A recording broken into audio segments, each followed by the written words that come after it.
Marco and I have like serious history. We go back, what, 30 years or so? More than that. Yeah. Like 40. But yeah, so it all started, well, I met you here in New York first. Yeah, that must have been Before you got still in married. college. So Right, exactly. Talking, Right. whatever, la la la la la. Yeah. And then fast forward when I moved to Rome. Yes. And when I moved to Rome, you were really instrumental in helping me get started Yeah. with my music and my band and all that. But that's You were exceptional. It was easy. It wasn't. well, I mean, but still, I mean, going to Rome, you know, and you know, Rome is like, woo, a lot of things swirling. If you don't know, you don't even know where to start. Right. So you were able to at least direct me to where I needed to go and introduce me to some people, and then it took off from there. Yeah. And it was a fun few years. We did have fun. Yes. So you play saxophone. Now, is it tenor or soprano sax? I play the tenor mainly. I do Okay. have a alto and a soprano, but my instrument is the tenor sax. Yeah, and you just got a new one, that new one that you bought. Yeah, that is a little sopranino that I take when I travel. Uh-huh. So if I don't want to carry the big one, just to keep my finger. So when I was in Rome, you had the saxophone, if I recall, but you wasn't really playing that much. Right, I started, it wasn't really like, I'm a late comer to the game. I started at around 18, which is already late. I used to play guitar before. Oh. But then I heard Charlie Parker when I was playing guitar. I was like, oh my God, I want to play that. I want to do that. I want to do that. So an opportunity came. A friend of my father gave up his saxophone, and so I got the saxophone, and but I was working already at 18, busy, crazy, so I didn't really practice seriously Right.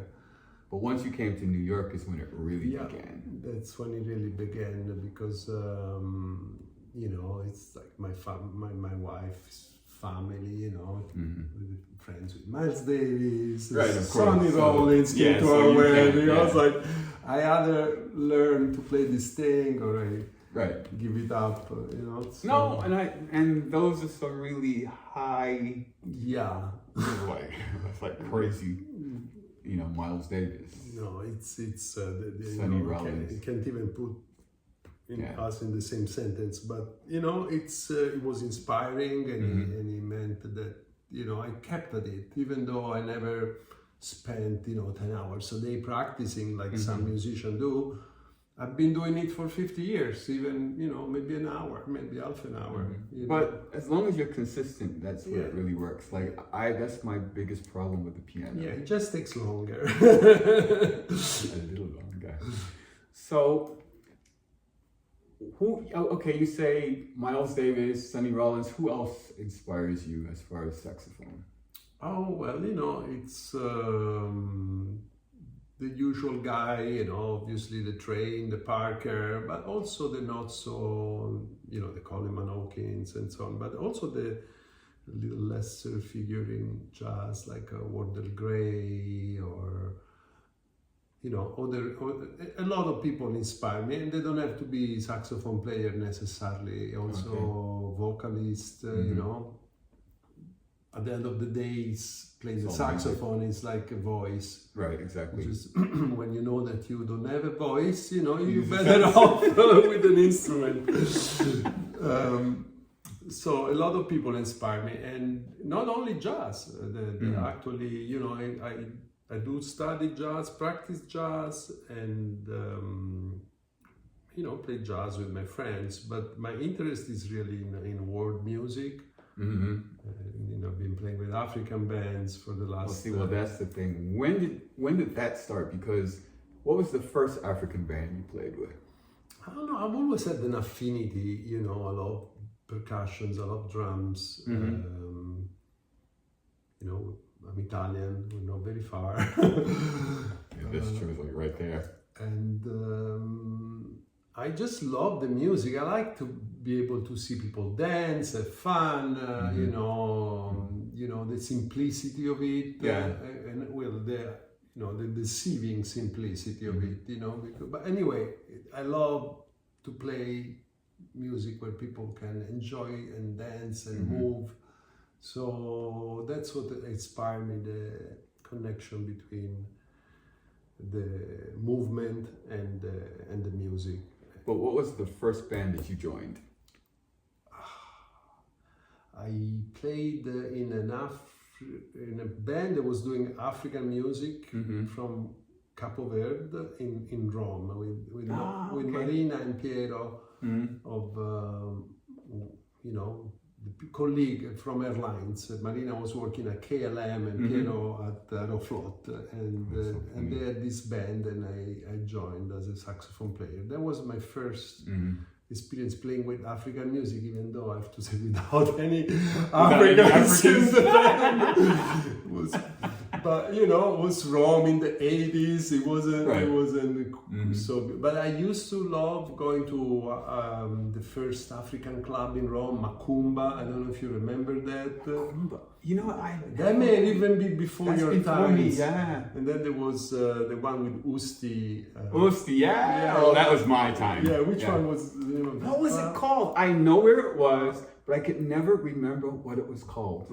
Okay, bad timing. I should have prepared myself. I don't remember the name. But I know Usti, of course. Yeah. So I used to do that, and then I fell in love with Fela Kuti. Yeah. And I went to Nigeria, and I spent time with Fela, with his family, with his son Sheun, which I'm still friends with to this day. Ah, cool. Yeah. Where was I? Well, you were back in New York. I was back in New York. Susie was around the period that she decided to go back to New York. Okay, yeah. And I did this trip to Lagos with my friend Michele, and he was a documentarist and a filmmaker, and you know, I spent time in Nigeria, and I really changed my whole perspective into global music, and I'm sure that inspired you like crazy. I love I like artists that also have a message. I went to a screening last night. It was for an August Wilson play that they made into a film, Denzel Washington, his whole family. And Fela Kuti was part of the soundtrack. And the reason they use Fela is because even though it takes place at the turn of the century into 1930s, the message is modern. So they wanted to somehow bridge it where it gave it a modern spin, and that you could kind of bring it here and get the same message. Yeah, and that music has deep roots in juju, in other traditional music. So you can. Oh, we know about that. It can definitely pass for. Yes, I remember that part. It really sounds ancient. And so who are you playing with now? Now I play with the Dafina Roots Band. Dafina Roots Band. Yeah, it's led by this percussionist, Mamadou Konate Simbo. Unbelievable percussionist and singer. And it's really fun, positive environment. There's musicians from Ouagadougou, Burkina, and Mali and New York. And so it's a very, very fun, very, very cool band. We played last night. Right? You at the shrine? We were at the shrine, yeah. Right, a block from your house. Getting me out is hard. Yeah. But you play with Makani. I used to play with Makan. I played, with African musicians for a while. Yeah, Makan was for 15 years. Yeah, exactly. Yeah, he just passed away. I know, I remember, yeah. Poor thing. Sorry to hear that. Now, this part, well, have you done any recordings? Yeah, I mean, we had a record out with Makani and Dafina Roots Band. Mamadou has an album out with, but is a different musicians are in it, and now we are picking up from that. We just started this recently, and we're gonna go forward. But there are a couple of albums out. I also have a jazz album from 15 years ago, but I don't know. Is it on Spotify streaming? Can they find it? Can people find it? Yeah, no, right now I'm gonna put them back up because I think you should. Yeah, I will, because it's good stuff.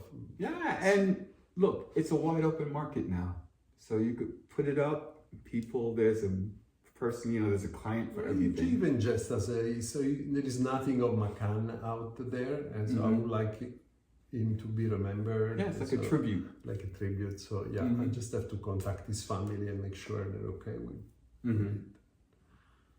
Now the jazz workshop, that for me it's even more powerful than what I would say putting a record out, because you are actually training people to carry this art form forward.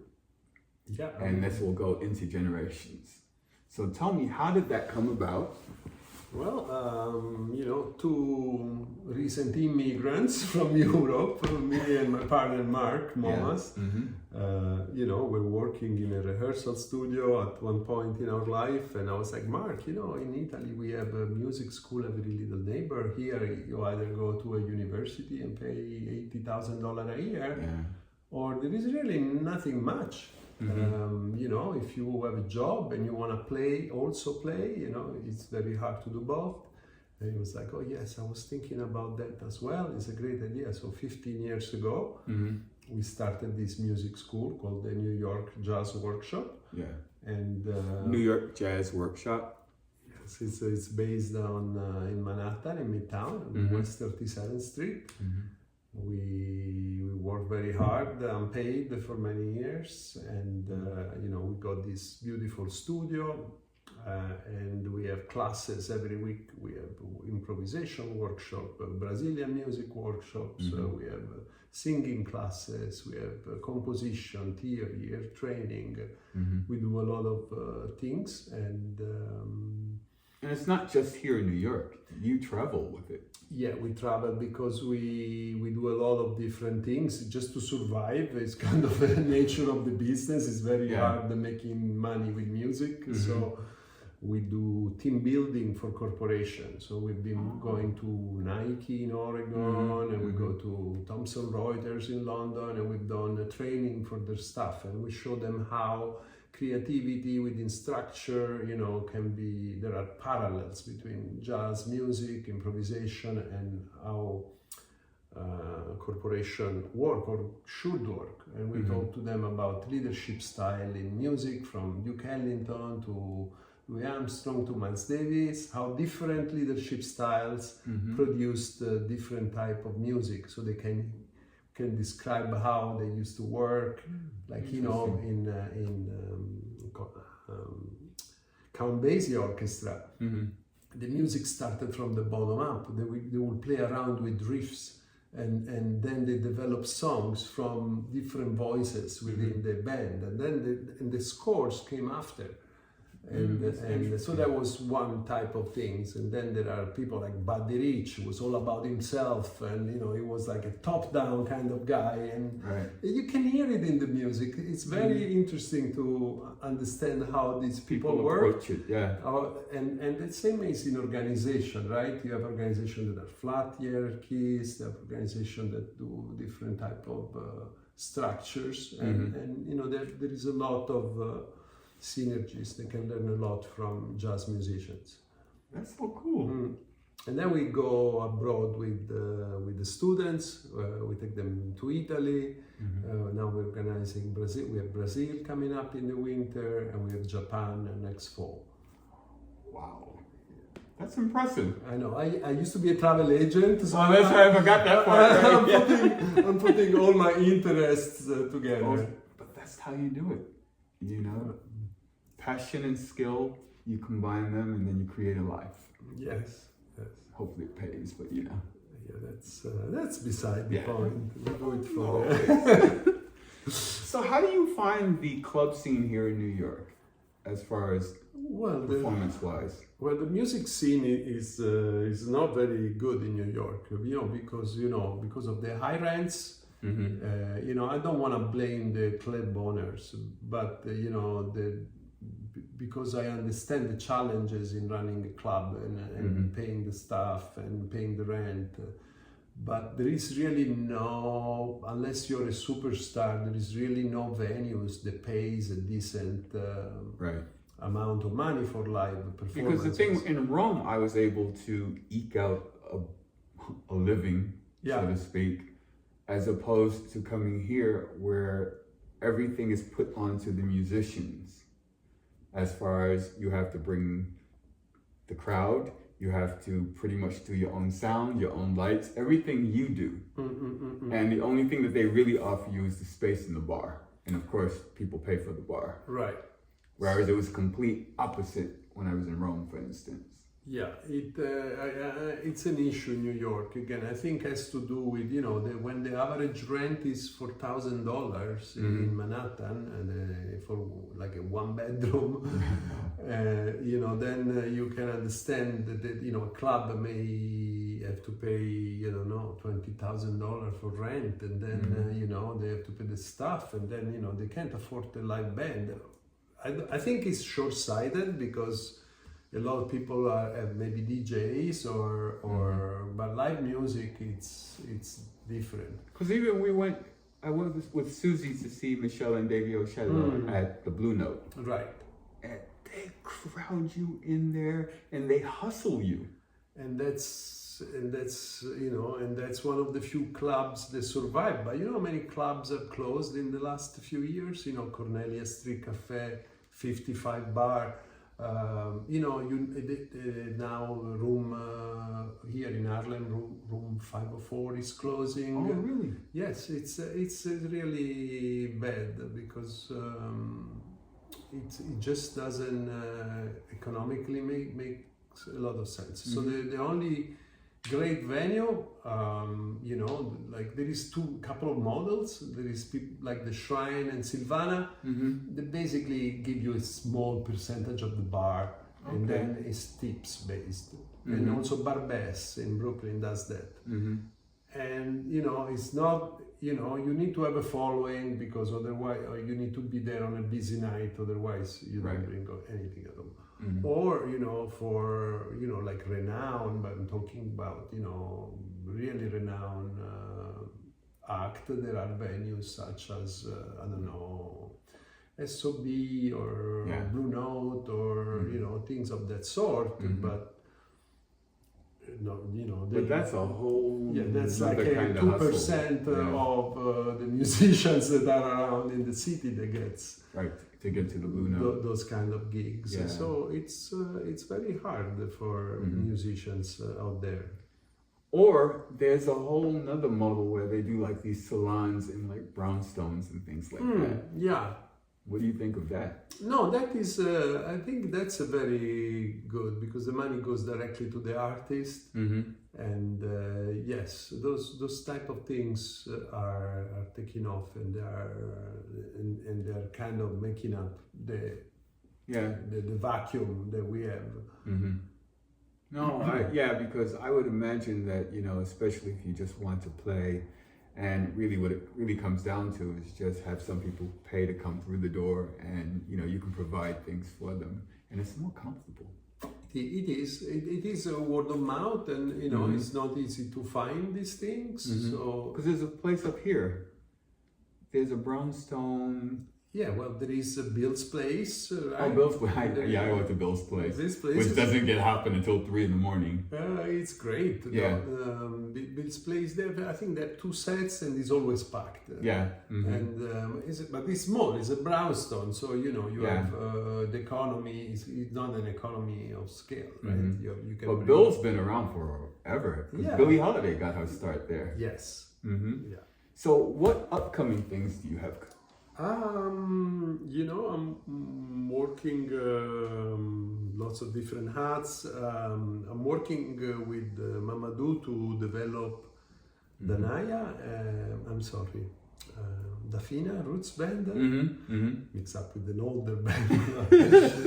And then I am working on a New York Jazz workshop, just always we have a master class with an Indian, with Dabashi, on Wednesday, tomorrow. Incredible musician, Indian Hindustani slide guitar player. We're fully booked. We only can fit in our space. We have like 20 people. It's amazing. That's gonna be great. Things of that sort. I'm working on the Brazil trip that is coming up. Where in Brazil? We're going to Bahia. Bahia, yeah, of course. Yeah. Afro-Brazilian, the Makes sense. the soul of Brazilian. You Formulate should come to do. Brazil with us. I should do a lot of things. I should pay my mortgage. But anyway, Marco, it was a pleasure. Yeah, my pleasure. I really enjoyed this, and I even found out stuff I didn't know. Oh, wow. Yeah, I mean, we see each other all the time, 30, 40 years. Yeah. But some things, Yeah. But thank you. Well, you're welcome. Thank you for having me. I appreciate you, and I appreciate your talent. Same here.